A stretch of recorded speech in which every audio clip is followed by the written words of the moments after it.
Shqipëria pothuajse këto 15 vjet të fundit është pothuajse ndërtuar nga e para. Dhe problemi është i tillë që shumica në time në Shqipëri janë bë pa leje. Duke u pa leje janë bërë pa izolim gjeologjik të trollit. Si rregull, dhe në ligj duhet para se të ndërhyhet në tokë, në strukturat e tokës, duhet studim gjeologjik. I çfarëdo natyre atje duhet një studim gjeologjik. Për më tepër ku bën ndërtime. Në fakt, i gjë e tillë, duke bërë studimet, ato ndërtimet edhe pa leje, janë bërë pa studim gjeologjik dhe ndodhen katastrofat.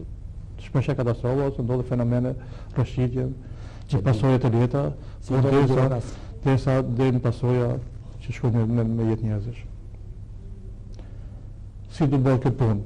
Fatikisht kjo punë do të kërkohet për të disiplinuar. Jo, në fakt, zotin Ezira, ideja ime ishte këtu, prandaj dhe thash pak më parë sa vjet keni në vërtet që ekzistoni.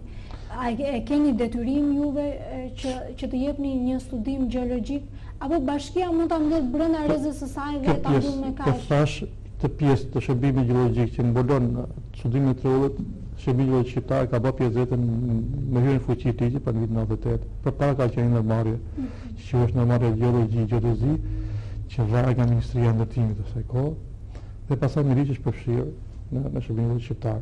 Ne si shërbim gjeologjik shqiptar kryejm harta të shkallëve të ndryshme gjeologo-inxhinierike, të cilat i vëmë në dispozicion të komunave, bashkive, qaqeve. Ne çdo harë që bëjmë dhe çdo studim të kësaj natyre, si rregull i njoftojmë qaqe për kace që kemi për studim të tillë dhe ato duhet të jenë të interesuar të vini ta heqin.